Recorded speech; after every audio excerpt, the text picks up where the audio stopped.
Hello and welcome to a brand new episode of the Geek Press. On today's episode, Noah and Lewis decide to talk about the new Tyler the Creator album, as well as give their thoughts on Venom, The Last Dance, as well as the rest of the Marvel Sony movie universe. If you enjoy what you're listening to, please don't forget to like, comment, and subscribe across the board. Check us out through all our various social medias, and you'll hear me in a little bit. See you in a sec.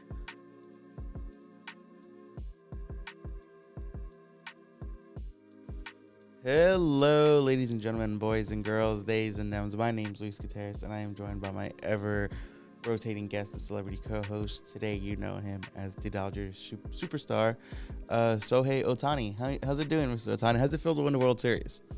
Hello, Lewis. It's me, Shohei Ohtani. It's great to see you. I thought this was going to go in an extremely different way. Hey, I'm Noah Garcia. Is that how you say his name? Shohei? Each week I'm subjected to a different celebrity impersonation that I'm not good at. I've just been thinking a lot about Venom. So that was my Venom voice. Speaking just really quick about the Dodgers. So as of recording, Go Dodgers. Woo. Yesterday was they won the World Series. Good. And I was texting my friend, it's our friend, Rudy. And Rudy likes to go to LA. He's all into he's all into the culture, yada yada yada. And I texted him last night. I'm like, hey, when's the Dodger parade? I thought it would be next week. Mm-hmm. And he was like, oh, it's tomorrow. Today. Now it's tomorrow today as of recording. And I'm like, oh shit. And I'm talking to Elizabeth, my girlfriend who's real, totally real. I've seen her. And I'm telling her, I'm like, hey, I might just cancel the podcast and go to the Dodger parade. Mm-hmm. And she was like, oh yeah, you should do that. But I'm like, I'm only gonna do that if Rudy goes. If Rudy goes, I'll go with him. And then he texts me. He was like, I'll let you know in the morning. I'm kind of tired. I'm going to go to bed. Good night, Luis. Mm-hmm. I'm like, all right, good night, man. He texts me in the morning. He was like, hey, if you're going to go, you might want to go like now because it's like super busy. And he sent me some pictures of like the trams, everything, everywhere just being busy in downtown LA. And I'm like, I don't know. And I asked him, like, are you going? He was like, no, I'm not going. I'm like, okay, I'm not going to go then. And so then he texts me maybe like 20, 30 minutes ago. And he was like, changed my mind. I ended up going. It was him like at the parade. Like he took, not a selfie, but like a forward facing picture. And I was like, bro, I would have gone with you. What the fuck? And he was like, nah, I took that from my TV. We're at home. And I told him, I was like, you don't know how mad I was fucking at you right now. How pissed off I was. You know, honestly, it doesn't matter whether or not he went. He lied to you. He belittled you. He made you feel like you are nothing. And frankly, you should get your revenge. Fuck Rudy, enemy of the podcast. But shout out Dodgers, way to go for the World Series. Very fantastic. I'm happy it's over because the fireworks keep scaring my dog. Your dog's a bitch. Yeah. My dog's cool. Yeah. Just chilling. Pixel's too dumb to know what's going on. Nah, she's just chill like that. She's like in the fireworks, Dodgers on, all right, game. Anyways, the way we always start this podcast where we talk about whatever we want. Lewis, what have you been listening to? What have you been watching? What have you been consuming in media? I've been watching What We Do in the Shadows. Great show. I got past like the first couple. It's kind of like The Office in a sense, where it's like the first couple episodes are kind of rough to get over, but as soon as you get over it, it gets good. Mm-hmm. And yesterday, as I was cleaning the house, I was listening to the new Tyler album, and it's really good. I was literally gonna mention that. It's really, really good. I've never listened to a Tyler album through and through. I've only listened to like singles here and there, or like whenever he dropped an EP. But yeah, I was like, holy fuck, this is really good. I liked it a lot. And I haven't really been playing games. In October, I did 3 video game reviews, all like back to back to back. And so I was like kind of burnt out of my Xbox. I've been playing a little bit of Baldur's Gate here and there with Elizabeth. And that's about it, but like nowhere as much as I used to, where I'm like, let me get a game of Fortnite, let me play. Like Call of Duty just came out, and I haven't even touched Call of Duty, and I'm just like, I need some time away from my Xbox right now. I've been too intimate with it. You need to take a break. And yeah, polycule of game consoles. You need to take a break. I think I'm too loud. I don't know, like going back and forth, but yeah, that Tyler album will fuck you up. Did you listen to the song about his dad? Yeah, so I don't know too much about him as an individual, but I saw on TikTok a little ways back, and fill in the gaps for me, honest. But he did a song essentially saying like "fuck you, dad" or like "I wish you were in my life, dad." A lot of his earlier stuff is like "fuck dad" for That's fucked up. Mm-hmm. And now, like, he breaks out with this song where it turns out his mom was like, yeah, he wanted to be in your life, but I just kind of said no to that because I was a little crazy when I was younger. And he's just like, what the fuck? I will say on a personal level, I was going to ask you. that kind of fucked with me a little bit Yeah. because I used to be of the mindset of like, fuck my dad too. Mm-hmm. But without getting into it too much, my mom's not the most reliable source. Yeah. So that kind of got me thinking. I was like, huh. And so then I kind of fell down this like weird rabbit hole where I was like, I'm never going to know the truth about my dad one way or the other. Yeah. And without getting too much into it, like at certain, when people grow, they become different people, you know? I never knew the side of my dad that everyone knew and loved. I only knew the side that I saw. And so I was like, maybe he wasn't as bad as a person as I thought. And so yesterday, I've been holding off on this forever, but I'm happy I got to do it because at least we got to do it for 2 days, or two and a half days, actually. I finally did a little Day of the Dead altar. So I put my dog, Bubba. I know you're interested in that because of Bubba, I think. Yeah, so Bubba was the one who got me going. And then I put a picture of my girlfriend's older dog that passed away. And then I put a picture of my dad and my grandpa. And I was going to put one of my cousin, but my mom, like I was running out of space and my mom already has pictures of my cousin in the other room. So I was like, he got something. But yeah, so I put a little Day of the Dead altar. And so like the Tyler album really kind of got me thinking about that. And like last second, I was like, yeah, fuck it. I'll find a picture of my dad, which I don't have a picture of my dad. So I was like scrolling through the internet to find one. But yeah, that's a long-winded answer of what I've been doing. You know, you don't have to care for the person, but you can always treasure what could have been. Yeah, so that was like the thing. It got me thinking too. I was like I wonder, because I was looking through older pictures of my dad, and I was like, oh shit, like I'm my dad's son. I could see it in this photo. Which is literally said in the song. It's just like, oh, do I look like him? Do I talk like him? It's just so interesting. And so I was like, damn, like there's no. Let me just find the picture really quick. I was literally thinking about you while listening to this song, like my own circumstance, of course, but I was also thinking about you. I was like, oh fuck. Like, look at this photo. Oh, yeah. That like I don't. I see with a big old mustache. Oh, we'll edit that in. Yeah, but it's just picture Lewis with a big old bushy mustache, fucking like old like Mexican Western TV shows, fucking big old Cabero. No, yeah, and I was like, oh fuck, like that's me right there. There's no disputing that. But that album kind of, well, that specific song, because most of the album is about fucking, which is really funny. That specific song kind of got me thinking, and it kind of shifted my mindset a little bit on like, maybe I was a little too harsh on my dad, you know? Maybe we would have been friends as adults. For context, my dad's dead. Been dead since I was like in middle school. Since I was like 8th grade, I think. I am 27 years old now, so do the math on how long he's been dead in my life. But yeah, that's the context behind all that. I realized we didn't say that. But yeah, that song kind of got me thinking a little bit, and I was like, you know, maybe I've been too harsh. Maybe we would have gotten along really well as adults. Like, I knew he was like really into rock music. He was really into rap. I am just now getting into hip hop and rap. So I'm like, we could have potentially bonded over that. And it was it was a very nice thought. Like, it's always like, how would he have perceived me as an adult? That's always kind of like a question. Like, how would you see me as a person? Yeah. And I think that imagine, because Tyler's only a little bit older than you. Really? I think he's like in his early 30s. And imagine you're in your early 30s and you're like talking to your mom, because throughout the album a lot of the songs start with like a quote from her. Oh, so is that her talking? Yeah, that's her talking. Oh, okay, I didn't know that's a feminine voice. A lot. It's kind of like an adult reflection over your journey. That album. So some of it is personal, some of it is just like fuck around, whatever. I almost got a girl pregnant, that kind of stuff. But a lot of it is like, oh, imagine you're in your 30s and then your mom's like, yeah, I've been changing. By the way, the reason your dad didn't talk to you growing up is because I didn't want him around. Sorry about that. And you're just like, what the fuck? Like, I love how like when we kind of glossed over this, but you're like, this song's all about daddy issues. Luis. Yeah.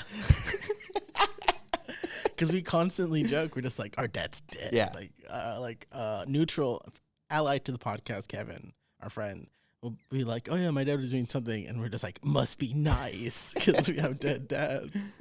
So it's just fun. So, yeah, I was thinking about you. I was just Thank you. Oh, that was also in my. I was gonna say when I was listening to that Tyler album was really interesting. Yeah, I really did enjoy it because like a lot of it too. What I liked was about like exploring your sexuality and it felt like when you listen to most like at least I want to say like pre like 2020 rap, it's always just like, I fucked that bitch and this and that. But he's like, I fucked that bitch or that dude. And I'm like, oh, like, that's cool that he's being more inclusive. And I liked, like, that song specifically about, like, him talking with his dad didn't really, it hit me, but, like, that wasn't, like, the main focus. I liked how it was just about exploring sexuality. He's like, damn, I might be gay, I might be straight, I don't know, I just want to fuck. Like, and I liked that whole album. It was, like, very, like, sex positive. And there was even a line, I forget, it was one of the girls singing. He was like, if you're straight, then I'm gay. Me and Tyler gonna beat that pussy up. And I was like, damn, that shit was just fucking funny. Tyler's the type of guy that would post like femboy memes and like mean it. 100%. Like, where's them femboys? And they're just like, haha. And he's like, no, where's them femboys? And he's just like asking for it. But what about you? What have you been watching? What have you been listening to? Well, we talked about the Tyler album, but anything else you've been consuming? That was my major. I think we tried to record last week and it didn't work. Oh yeah, we had like the best. We had Trump on for a little bit. We had Kamala on. We had they fought. Yeah, it was crazy. We had Tim Waltz. We had JD Vance. Mr. B showed up. Yeah, Mr. B showed up and he was like, the allegations are fake. And I was like, damn, all right. Like, he just walked in and said, like, we didn't even, there was like no lube to that. It just went straight into it. And then Rosanna Pansino broke through the ceiling and had a stale piece of bread and just slapped him with it. Yeah, and then Logan Paul came out and like tried to do some wrestling moves. We're like, bro, get out of here. And then Finn Balor showed up and he asked me out on a date and I said yes. Yeah, whoever that is. Yeah. It's another wrestler. I'm going to once again plug Josiah and the Bonnevales. I'm Josiah. Y'all are the Bonnevales. I don't know. I know you brought that up. I don't remember what it is. He's a country singer I enjoy. He put out a covers album where he has a bunch of covers. I really enjoyed that. Oh, also, that piece of shit. Also, Megan Thee Stallion put out part 2 to her first independent rap album called Megan Part 2. So side note to that. So Noah has such a boner for the Teen Titans. And he has a particular boner for like women superheroes. I'm sorry, I support women. I don't know what to tell you. And it's to a point where it's like, all right, you're overdoing it. Okay. And so I want you to list me ways. You know what? You do your thing. And so Megan Thee Stallion posted a costume of her as Starfire, and then I saw it the first time through Noah's Instagram stories before I saw it for myself. She looks bad as always. She's attractive. But since it was Starfire, I DM'd Noah. I was like, I know you're creaming your fucking pants. I was so excited. He DMs me back like a couple minutes later. He was like, I haven't stopped creaming, actually. And that shit just had me fucking dying. It's so funny, too, because she's more of like an anime cosplayer. Yeah, so that's what threw me off, too. Yeah, a lot of DC Twitter, especially Titans Twitter, has been like on it. Like, yeah, of course. Like fan casting. Oh, Megan Thee Stallion and Starfire. She should not be Starfire. No, she should not. But I enjoy her cosplays. That's how it was for JoJo and stuff. Everyone was like drawing her as JoJo characters, and that was cool. But I think the Titans community, which is like not as I don't think comic book community like niche comic books isn't as represented as like JoJo animes. No. So they probably jumped on it a lot more. She did a JoJo cosplay just the other day. Do you know who that is? Pull it up. Okay. I'm more than likely do know who it is. Because she is a big anime nerd. She does cosplays just for the hell of it. She went to like the Crunchyroll Awards and like gave out like some, I think it was like Anime of the Year or one of the bigger awards she gave out. I know she's an anime fan because she mentioned like Black Clover was one of her animes. I'm just like, nobody fucking watches Black Clover. I saw this thing. What's that? Here you go. Oh, that's Trish. Oh, Trish. You know, it's funny. I saw that and I was like, that girl's underage. Is she? Yeah, she's like 17 or something. Oh. And it's so funny because she's like one of the more bustier like drawn women in that show. Well, everyone, men and women, everyone has giant boobs, no matter your gender. But what were you going to say? I forgot. Megan Thee Stallion. She's great. Yeah, she's hot. She is and hot. she makes good music. I think more celebrities should do cosplays. Yeah, 100%. If Will Smith was going to do a cosplay, what do you think he'd cosplay as? This is really Sabretooth from the X-Men. I could see that. All right. Now you can't say the obvious one here, okay? But if Bryan Cranston, Walter White was to cosplay, who would he? And I said, you can't do Galactus. Galactus? Ooh, that's a good one. I'm gonna be like, rah, rah, rah, rah, rah. And if Tom Hardy was to cosplay, Spider-Man, I would say Venom. And that brings us to the topic of this podcast. We both saw Venom 3. I want to cosplay, Lewis. I want to cosplay. That's a pretty good one, actually. Thank you. Now, you kept up your bullshit tradition. I only watched the third one, and I think it's really funny. if I just don't watch the first two and just go straight to the third. What's fun is that like it's fun for no one else but me. I acknowledge that. I have a thing where like I'll only watch certain seasons of stuff. Like I know my friends, we rented like an Airbnb, and season 4 of Stranger Things is coming out, and they're like, okay, let's all watch it. Yeah, I didn't mention that I'd never seen seasons 1, 2, or 3. So I just went into 4, and honestly, the storytelling is so well done and tight. I didn't need to watch the other ones. I understood it. The thing about Stranger Things is that they take so fucking long to come out. Well, all those kids are like what, 25 now? Or yeah, and it's just like, damn. Okay, but anyways, Venom. Venom. I enjoyed Venom 1 and 2 a lot. That being said, Venom 3 is the weakest of the 3, easily. Still fun now. It's still a fun movie. And I think, and I'm going to kind of defend it just a smidge, because they were filming that movie during the writer's strike. So I don't know what the fuck happened in the writer, like from filming to then, but you can tell where a different movie ends. And like one movie ends and a different movie begins. Spoilers, by the way, okay? The movie starts with Venom and Eddie in Mexico, and then they're like, "Oh, we need to go to New York because we're wanted, and there's a judge in New York we could blackmail. He can get us off." And Venom's like, "Yeah, let's do it." And so then what happens is that Venom is like on one of those big airplanes like you take at LAX and shit. He's like clinged on to the top, and then Null sends his monsters over to go fight him. That's where Venom ends. And that's where like post-writer strike happens. Like, because it's a completely different movie at that point. And all those people in that plane died, right? No. The engine went out. It was crashing. Oh, yeah. They never touched on that. Yeah, we never saw them again. They're all dead. They all died. But, yeah, I find it funny. Like, you can definitely tell where the writer strike started. And versus, like, where the movie was initially going. Because it goes in one way and ends in a completely different fucking way. I don't care for a lot what happens in that movie. But yeah, a lot of it. There's a lot of moving plots. All the times where it's not. This actually makes me want to revisit the past two, especially number 2, because all the moments where it's like not serious is my favorite. Oh, that's why I love Venom. Like, I think you told me this before, because like it doesn't take itself too seriously. It's just like some silliness going on. Yeah, and like the Venom Eddie scenes were fucking great. I love them.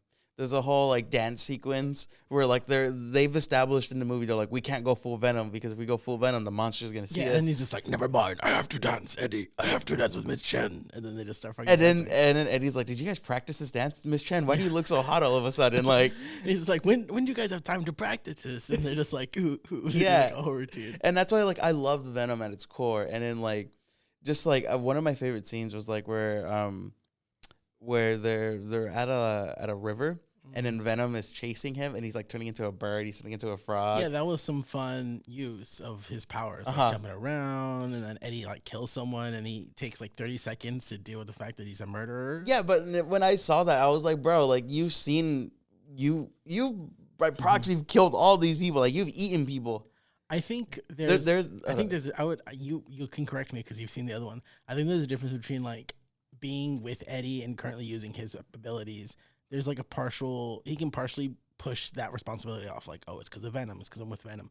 Him just as a guy shooting someone in like the chest is different than if I had an alien with me fighting bad guys. But there's a line, and I forget which Venom it is in, but Venom eats somebody, and then Eddie's like, damn, that tastes like ass. So I'm like, you've tasted human, like you know how that like. But it's like oh, that's because of Venom. That's not because of me. Like there's still a part of it that he can blame on Venom, but that's in that scene. That's literally him killing someone all by himself. Yeah. No Venom. So I think that's the difference. Unless he's killed by himself in the other. Nah, not that I can think of. But yeah. So the movie introduces a lot of characters to you. A lot of characters. And I remember to like shout out to IGN. They did this whole like breakdown there. One of the main I wouldn't call him the villain, antagonist. One of the main antagonists of the movie. He was one of the villains in Doctor Strange. He was Mordo. Yeah, that one villain everybody remembers. Well, he was a hero in the first Doctor Strange. Then he turns a bad guy at the very end. He's like, now I'm bad. And they never mentioned him ever again. He was in Multiverse of Madness. He was? He was the Sorcerer Supreme on the Other Earth. For like anyways, that one of the many forgettable characters in the MCU. He's in Venom in the Venomverse, and they don't address it. They don't. I'm like, all right, fuck it, I'm all for it. And he's in the movie, and he's just kind of like, I want Venom dead. He killed my men. And then I'm like, motherfucker, did you not see like the bigger alien go and kill all your guys? And then they introduce, I call her Keely because that was her name in Ted Lasso. But they introduce Keely, and they have this whole subplot where it's like, oh, my brother died of a lightning storm. And it's so fucking dumb. But that's what I love it. Like, her and her brother as kids are looking at the stars. And they're like, oh, what do you think's out there? Blah, blah, blah. Lightning. Like, they're like, oh, the weather's getting all fucked up. And they're like, we should go inside. And she's like, bet, let's go. Lightning hits. And they're like, oh, let's hold hands and run. By the way, kids, bad idea. Yeah. And so then Keely, as a little girl, gets hit by lightning. And since they're holding hands, she transfers all the electricity to the kid. To her brother and kills her brother. And she's like, ah, and her arms all fucked up. If this was the proper MCU, she would have gotten powers. Yeah, 100%. 100%. Someone would have gotten powers. They would have awoken their mutant genes or something. They would have been on a TV show for like 3 seasons or something. But I will say that's interesting that they put so much effort into giving her a backstory. And her English accent was so bad. I didn't notice. She kind of talked like this. She was like a valley girl. That's a country girl. But she was doing like the Valley California girl. I didn't notice because I don't know her from anything else. If you watch Ted Lasso, she's great. I've heard great thing about Ted Lasso, but I know you're not gonna watch it. I never said I would. I just said I heard great things. Watch Ted Lasso. God damn it! I need more people watching that show. But it's funny they gave her like a whole scene for her background and her influence, and for the military guy, it's like they killed my man. And then for that one scientist girl that likes Christmas, know what it was? She has a pin. She's like, my mom's pin. And that's it. You know what it was? They didn't give the black people any representation there. Only the white people in that movie. And you notice her character, the white lady from Ted Lasso, she's the only one who got to keep her Venom at the end. Yeah, okay, that's a whole other thing too. Okay, so we're jumping all over the place, but they give the whole while they're introducing her, and they jump to like, oh, Area 51 is gonna get demolished in like 2 days. We are in, and then it cuts to the military, like, we are in the process of destroying everything. Nobody can know anything. Like, even we're going to destroy our deep underground bunkers that are like hundreds of feet below. That in 2 days, all of this is going to be gone. And so, and then they're like, oh, also, by the way, something we've never mentioned in all the other Venom movies, we have all these symbiote captured. Venom wasn't the only one on the rock. There was a bunch of other ones, and we got them all except for Venom. And now we've been experimenting on them for the last 3 movies that we just never mentioned. I looked to Elizabeth. I'm like, did they mention this in like Venom 2? And she was like, I don't think so. And I was like, all right, okay, I'm just making sure. And so they have all these Venoms, and then there's a cop. I think it's the same guy from Venom 2. I forget what happens, but he's about to die or he dies, and then the military captures him, and then he becomes the blue Venom. I forget his name. And so I'm like, oh, that's that guy. And he was a really good actor too. Like, and then it's so funny because I'm just gonna call him Blue Venom. Blue Venom's talking to Keely Jones, and then he looks at Keely and he's like, you are imperfect. Or he says something like that, like making fun, like, oh, like your body's fucked up. And then she like touches her arm. It's like very anime. She like, and then the military dude looks at her and is like, what the fuck's wrong with you? Drop it. And then they just never go back to it. And they're okay. I'm sorry, getting all over the place right now. I will say for that time, he's just like, you have to kill the guy Venom, and then the military guy's like, all right, we're gonna kill Venom. It's funny because the Ted Lasso girl is like, no, we gotta study them, and he's just like, nope, we're gonna kill them. These are monsters. They're monsters that have like shredder heads. So we need to do something now. But yeah, so they introduced in Venom 3 that there are other symbiotes out there. That wasn't just Carnage, because in Venom 2, Carnage is the offspring of Venom. But, yeah, they just kind of throw that out there. And then it's weird that they make it a point because early on in the movie, I think it's the opening scene, actually, Null is introduced. And I don't know too much about Null as a comic book character, but I like him. I've seen, like, the cliff notes of King in Black, which I'm pretty sure you have, too. I've read King in Black. It's very good. Oh, okay. So you actually know about Null. Okay. But they do a quick explanation of who Null is, why we should be afraid of him as a viewer. And I was like, all right, cool. Give me Cliff Notes. Let's just dive into it.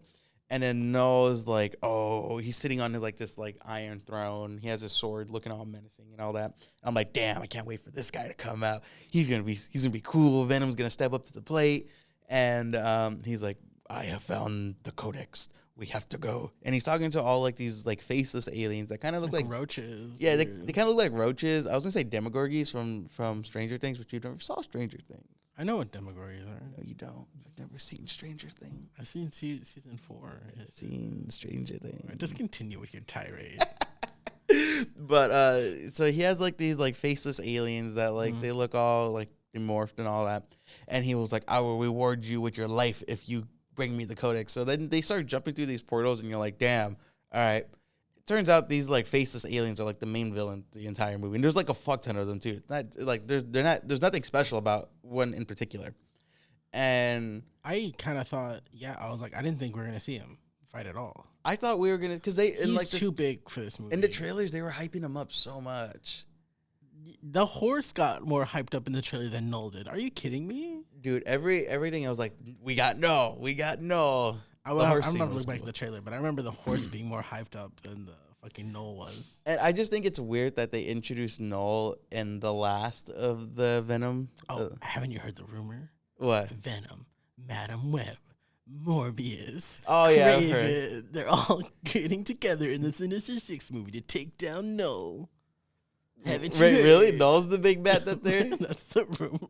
And see, here's another thing, too, that I fucking love about Marvel fans. Talked about this before, way back in the day. But I love how, like, Marvel fans, they're like Charlie Day, like, pointing at the fucking thing. They're like, oh, this is actually Andrew Garfield's Spider-Man 4, and this is all building in the Andrew Garfield verse. Like, it's all connected if you see this and that. And then I saw someone on TikTok, they're like, they didn't even mention how this is connected to the Andrew Garfield. And I'm like, they've never said that to begin with. That's MCU fans, first of all. Let's make a difference between Marvel and MCU fans. They're all the same. They're not. I've seen some horrendous shit about Marvel comic fans. Yeah, but I'd still separate them. They're both equally annoying. Yeah, no, I'm not saying they're not. I'm just saying we should separate them because they will fight each other all the time. But I feel like if you got Andrew Garfield back in that suit, people would watch it. If you're doing like people love him. I've never seen any of his Spider-Man movies. Same, but people love him. I like him as an actor. I think he's a good actor, but I will not watch those Spider-Man movies. I'm kind of down to watch the second one just because Is that the one where Gwen Stacy does? Okay. Well, she's in both of them, but that's the one where she does. It looks interesting, but yeah, Madam Web and Morbius and Craven the Hunter and Venom, they're all going to join together to take down Null, King of Black. That's what's going to happen. Okay, where did these... King in Black is their Thanos. I guess, yeah. But no, because he's like a Thanos threat. Yeah, I don't. I guess just because of my expectations, I was just like, this movie is too big for Noel. If he pops out, that'd be insane. I thought Venom doesn't seem that strong to me, honestly. Oh no, Venom's a little bitch in the movies. He's a little bitch, and all in this. I don't know about all of them, but in this movie, he gets like a little shock and he's down. And now I understand why.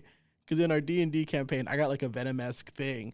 And I was just like, because I've read a lot of comics, I was like, Venom's fine. What do you mean? You're acting like he's weak. And then watching these movies, I'm just like, Venom's a little bitch. One little electroshock and he's down. 100%. I love him. Just like, oh no, but Venom. That's why I love him. Mm-hmm. You don't like Venom for his powers. You like him for his personality. Yeah, no, he's great. It's very like a black cat golden retriever relationship where like Tom Hardy, Eddie Brock is just like, I don't want to do this, and Venom's just like, let's drink, Eddie. I want to get a margarita. Let's make it. And it's just like, it's just so fun. It's a fun duo. I'd love a TV show. Just you see him hanging off his little head and they're just talking. Now, I know we've been jumping all over the place with the film, but I'm just going to... Did you see the post-credit scenes? Isn't there just one? There's two. There's two. All right.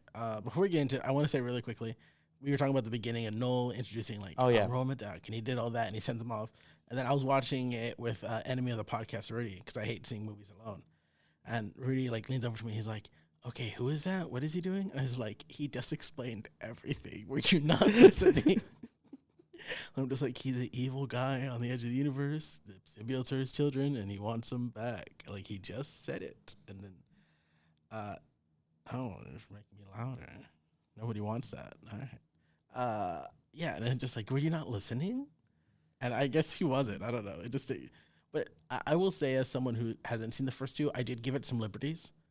Like all these new characters, were apparently returning characters. I didn't act like who the fuck are these? The I was only just, returning character I would say guy who was captured. the guy who was captured and then Miss Chen or Miss whatever. Chen. They're the only two returning I characters. love Miss Chen. She was so fun. She has a nice little arc between all three of them. But yeah, you like her a lot. She's fun. Remember when Eddie got peed on? Mm-hmm. That was just crazy. I just like to think about it. He's reading the script and he's just like, "So you're saying I gotta get peed on?" And it's like, "Yeah, it's funny." That was during the writer. That was 100% during the writer's strike right there. I think it'd be funny if it wasn't. If Tom Hardy was just like a little freak and he's just like, "Yeah, why didn't he just pee on me? I'll knock him out and take a suit." See, here's the thing, and I'm gonna sound very comic booky, but in the Spider-Man game, Spider-Man 2 specifically, there's a scene where Peter needs to go. He's hunting down Craven, and he needs to go to like one of Craven's parties, and he's like, "Fuck, I don't have a tuxedo. What am I gonna do?" And he's like freaking out. By this point in the game, he has a symbiote. The symbiote like reacts to that and turns into a tuxedo. And I'm like, that's cool. And I was hoping they would kind of do something fun like that with Eddie and Venom, like with Venom just turning into the tuxedo. But they never did, and I was a little bummed out right there. In the other two movies, does he ever turn into clothes? Nah, not really. But that's why I was just kind of hoping, like, oh, maybe they're gonna like take some inspiration from the game. That's always like a fun thing about Venom is that he can turn into different like clothing and stuff. Yeah. Okay, I don't know. But before I interrupted you with that tirade. Oh, okay. So yeah, also too, going back to Keeley, they do like this whole like Avengers-esque showdown with like all these different Venoms that get introduced and then immediately killed. Like, I shit you not, like they have maybe like 5 seconds of screen time. For toys. Yeah, 100%. And so at the end of the movie, Keeley is running away with the scientist girl who also Christmas girl who had a symbiote for like maybe 5 minutes. Yeah, she was the one who had the longest. Yeah. She did pretty good with it too. I was like, dang, go girl. And so then they're running away because the military base is exploding. All this stuff's happening. And Keeley, while the base was like exploding underground, she grabbed a tiny vial of symbiote. And it's actually going back to Spider-Man. It's the same symbiote that MJ turns into. I forget her name. But it's like Scream or Wrath or some adjective. I don't know. But it's the same symbiote for all you guys and girls and theys and thems who played the game. It's that same one. And so when it happens, and I'm like, damn, this, like, the director saw fucking not the Flash. Oh yeah, he probably saw the Flash. Just like, I want that in my movie. And then she looks at the vial, and like as if she knows what she's doing, because in the whole movie, she's never. It's very established. She's studying these symbiotes. She only has like so much knowledge to it. She gets the vial, breaks it. The symbiote like goes all up in her, and it has like this Flash-esque scene where like everything's blue, going slow, but she's going fast. And then the girl that she was like running away, like they're running away from the explosion. The girl trips. She like flashes to her, grabs her, it like gets out of the base, and then she was like, "You saved me, thank you." And she was like, "You're welcome," and looks at her hand, and her hand heals up. And that's how her arc ends. I'm like, all right, so this girl has a symbiote now, like. Yeah, and this never brought up again. I guess she has a symbiote. I thought it was. I thought it made sense for her because she saw, because you didn't know the symbiotes, but now you see that they're here to help. She's like, okay, they're here. See, to but help. that's a hell of a fucking risk to assume. Well, they're all about to die. You might as well take that risk.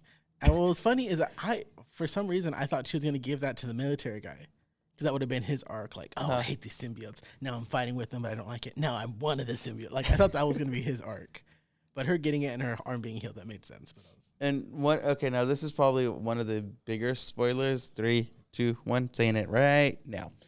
Venom dies, and his death scene just felt like another scene in the movie. And I was like, damn, like I didn't feel like the trailer made me feel more like the first trailer for Venom made me feel more emotional, because I'm like, damn, they're gonna kill my boy, they're gonna kill Venom.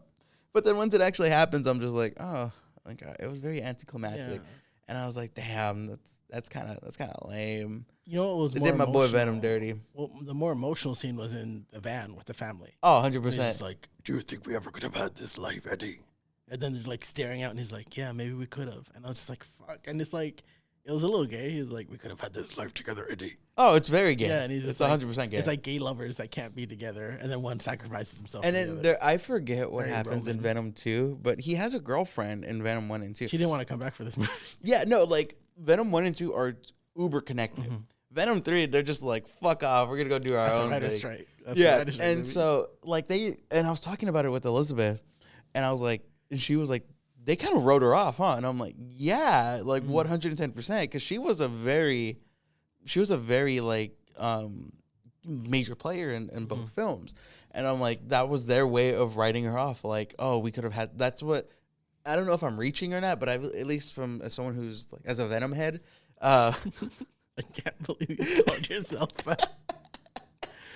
Oh, like, just go ahead. As a Venom head, that's what I was thinking. I'm like, oh, maybe that's their way of like, you know, burying the hatchet with her and doing her. Because I think that was like Gwen Stacy too.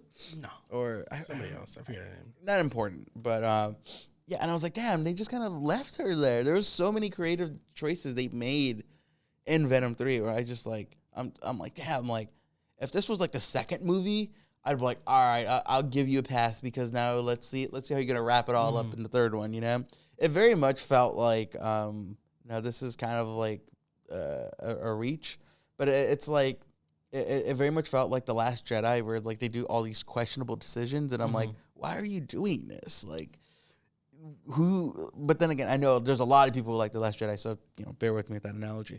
But it's like, why are you doing this? Like, it doesn't really make sense for a lot of the characters to be acting the way they're acting right now. I feel like for that though, there's at least whether or not you like it, there's reasons behind it. Whether or not you like those reasons in this movie, a lot of the time I'm just like, I don't know what the reason is. Oh yeah, 100%. I'm just like, I don't know. Like why he wanted to go to New York was, it felt very much like a cocaine thing. We're like, yeah, we're gonna He's go to got to New be York. moving. He's got to go somewhere. Buddy cop, travel. We're traveling, and then just doing it. And then they're like, all right, they get to fucking Vegas. That's as far as they get. Not far at all. From Mexico to Vegas, we can drive there. We can literally do that in a day.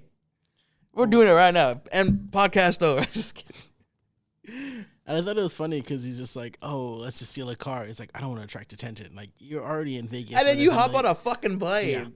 Yeah, and what's so funny, this is just a random thing, but there's several moments in the movie where you see like camera eye view of identifying Eddie, but those weird bug creatures are in the most like filmable places ever, and they are never captured on camera until like the very end. Yeah, where it's like he's like on top of the gas station, or like they're in Vegas and he's like on top of the Eiffel Tower. I'm like, how is nobody seeing this? And let me tell you, there's this road in like Mexico where he's walking down with a bunch of dogs, and there's a shot of the camera like looking at him, like identifying.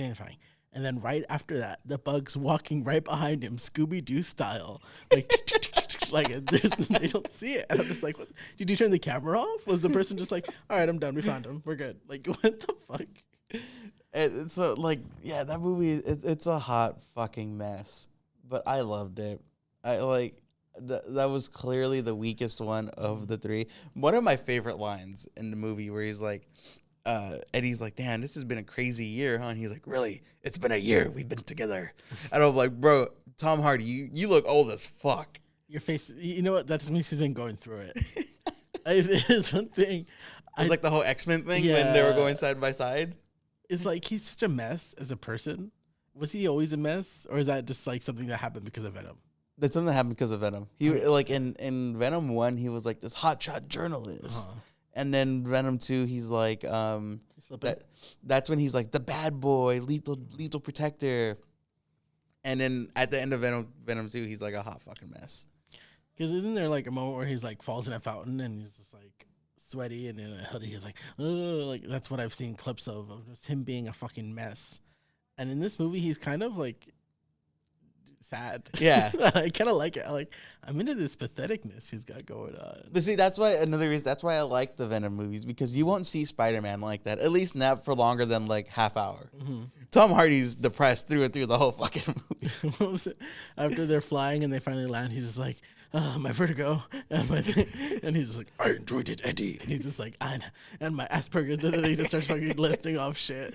And Venom's just like, la, la, la, la, la. Like he's just having fun. And that's the best part of the movie. It's just them. If you liked those, if you like that part, you will like the rest. Like, I understand Venom 3 is ass, but you will like the rest, and you will find a reason to like Venom 3 because of that. What's funny is that this movie is actually, I feel like it's encouraging me to go look at the other ones because the littleness I liked enough to want to go see the other two, especially 2, where it seems like they're a bit more in sync. Because I know the first one, they're like getting to know each other, but then in 2, they're like partying or something, or they're like they're figuring out their relationship. I think it's Venom 2 where like they have this sweet conversation. It had to have been Venom 2, where they're sitting at the beach in Mexico, and he's like, I love you, and he's like, I love you too, and like they have like this really sweet like moment.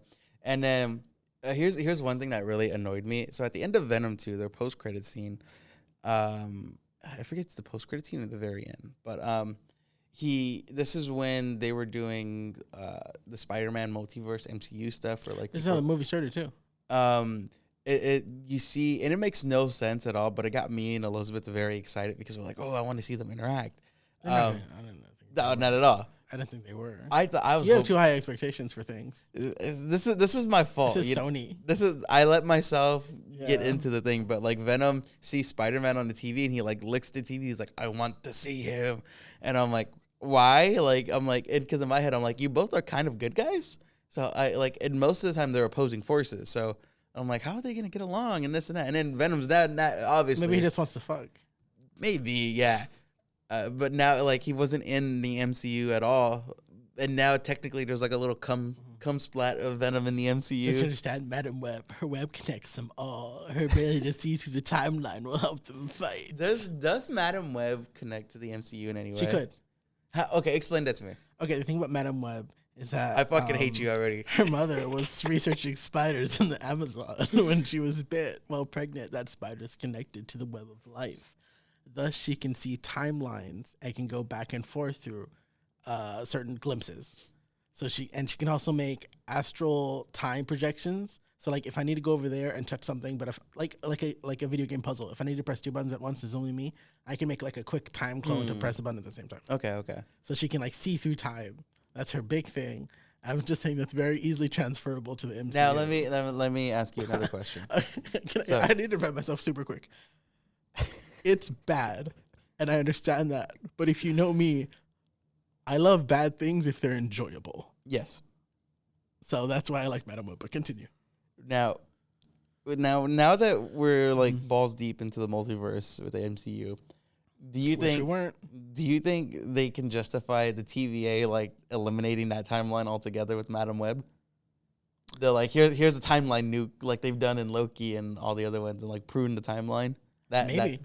I mean, wasn't the whole thing in Wolverine and Daredevil, Wolverine and Deadpool, wasn't the whole thing that like he wasn't supposed to be bombing these? He's like trying to prove to superiors like this is a better way to do this than letting them die on their own.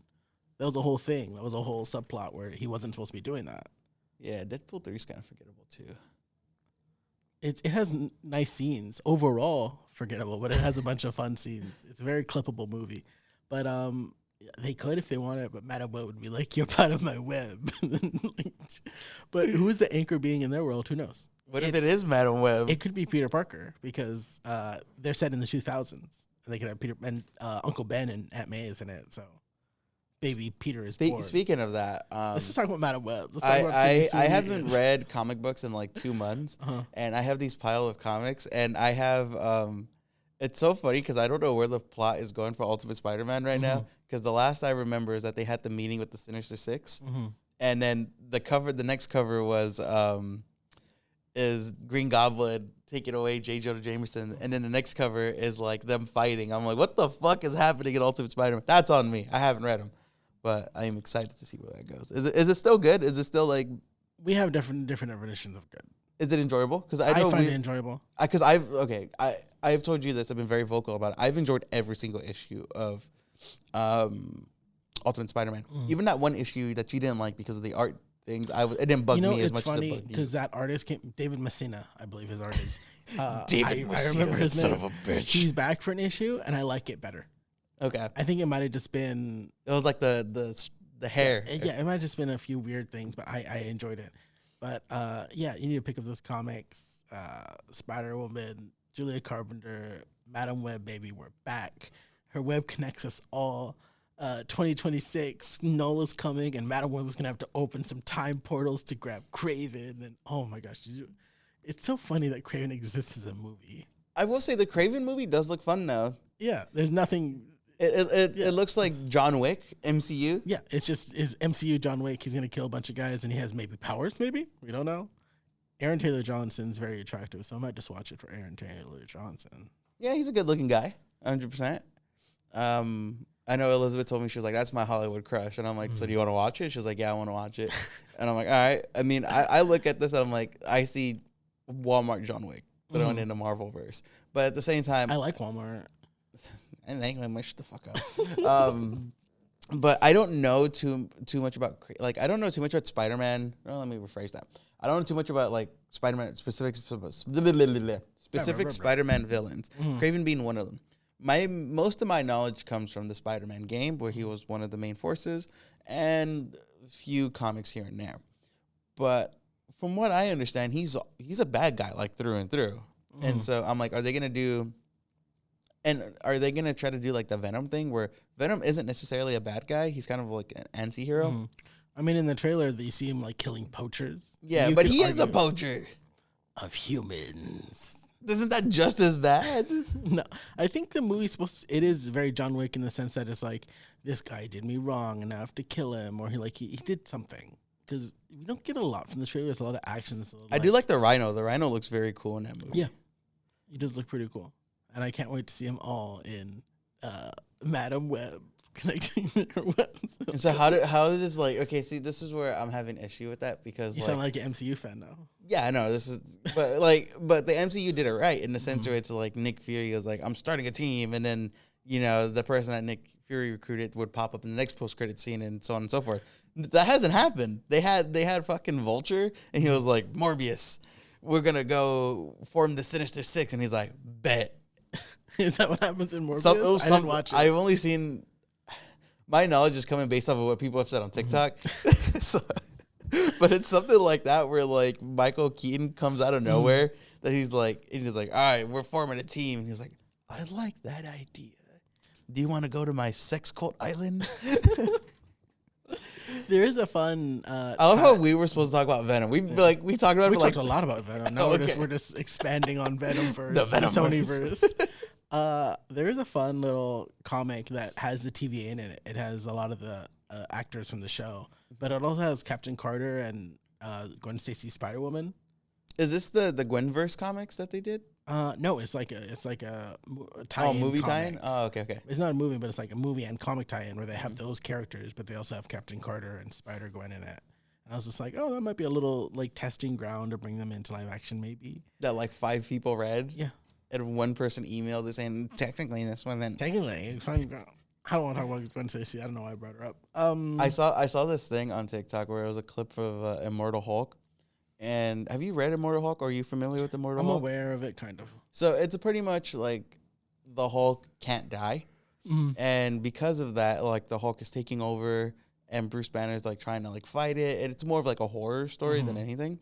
And so Bruce, what little sanity he has left, he's like, we're going to go fuck off in the woods. We're going to become essentially Bigfoot, Like, if you're going to be Hulk, I only want you hurting one human every, like, he's trying to minimize the damage. And meanwhile, Hulk's like, oh, I'm angry, let me do my thing. So anyways, I saw this clip, this series of things on TikTok where Carol Danvers, Bruce Banner is walking down the street, like, in the middle of the woods, whatever. And Carol Danvers is like, you're under arrest. And then he's like, please don't do this. Yeah. And then she was like, oh, we got the Avengers. And the Avengers pull up like a bunch of cops. And then they're like, we're going to bring you in and blah, blah, blah. And then Bruce Banner turns into Hulk and fucking obliterates him. They're fucking dumbasses. Leave them alone. And so I was reading the comments, and I was like, damn, I hate to sound like an incel, but the comments are kind of right now. And they're like, damn, not even in the comics is Carol Danvers likable. Because she was the main person, like starting all that shit. It's unfortunate that her most modern big stories are bad. And yeah, like Civil War 2. That's what I was gonna say. It's not great for her. Jed McKay's Avengers that's out right now, the Avengers book, is really good. Is she in the Avengers? Yeah. There's like in the first issue, there's a little thing where she and Tony are talking, like she's recruiting her Avengers, And she's just like, oh, Tony, like, I need you there. Like, you're my sponsor. We both have alcoholic pass. So you're my sponsor. I'm yours. Let's do it. He's just like, oh, yeah, let's do it. Let's go be super cops. And Carol literally says, she's like, no, we've done too much of that in the past. I want the Avengers to be more like firefighters. Like, we don't bring the fight. We go out to stop it. And that's like a literal line. And I was just like, Carol, oh my God. But because she's known as like a super cop. But I think too, you kind of need that person that nobody likes, so that way you can. This is me. I don't know. I'm kind of trying to justify it right now. So tell me if I'm just kind of reaching or not. But I feel like you need a cop like Carol Danvers in the team, so that way, because like let's say back to Civil War II, where it's like this kid can see the future. It would be boring if everyone's like, no, let's prevent that. You kind of need that. Yeah. You need that one person to hate, and I think she fits that role perfectly. I think in a normal world where people were regular and not freak horrible people, that would work really well.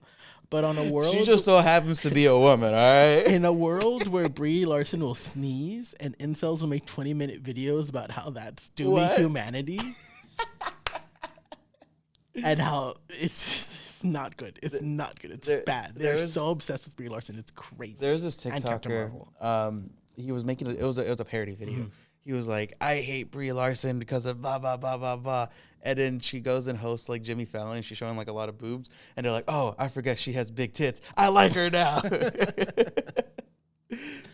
Yeah, it's just Brie Larson, Captain Marvel is just such a big thing. It's such a big like attacking point for incels. Now, what if we do this? Okay. This is gonna piss off a lot of people, but think like 5-10 years down the line. Carol Danvers she comes out, identifies as a man, so now she's a he, and he's like, I want to have a sex change, and now it's like, what's the male equivalent of Carl Danvers, and then he has the sex change, everything. So it'd still be playing the MCU character, and the MCU character would also. But it's a transgender man. Okay. So that way now. Well, they hate transgender people. But 5-10 years from now, they're gonna forget about that. They're never gonna forget about that. And then they're just gonna be like, we hate this dude, and then we'll be like, haha, we got you. You hate. See, now we just make it a transgender, and it's less about women's rights. I think it's crazy you said we're making it transgender. I just don't know how to feel about that. I love the LGBT community. I'm just trying to. He has lots of gay friends. I have cut. But no, people hate her for just existing. She'll say something on like Jimmy Fallon and be like, "Oh yeah, I try to keep fit," and they're just like, "Is she getting fat?" Like they'll make videos like that. That is fucking funny. I've often joked about this with my friends.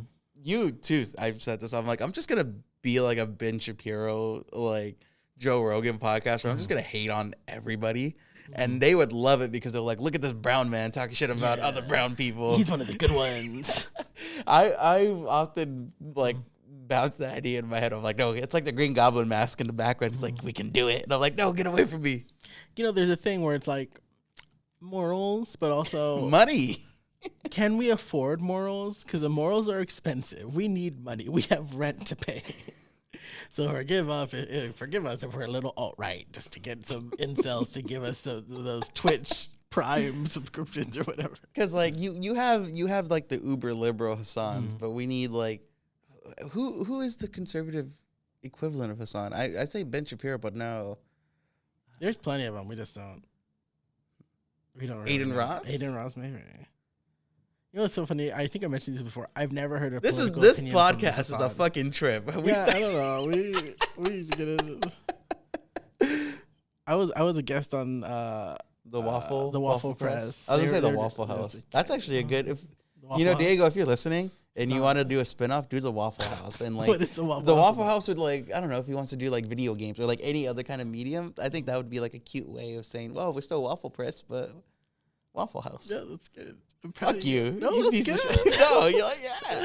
What the fuck was I gonna say? Oh yeah, it just things get chaotic. Like I was brought on, and they brought on other guests, and I was like, so where were you January 6th?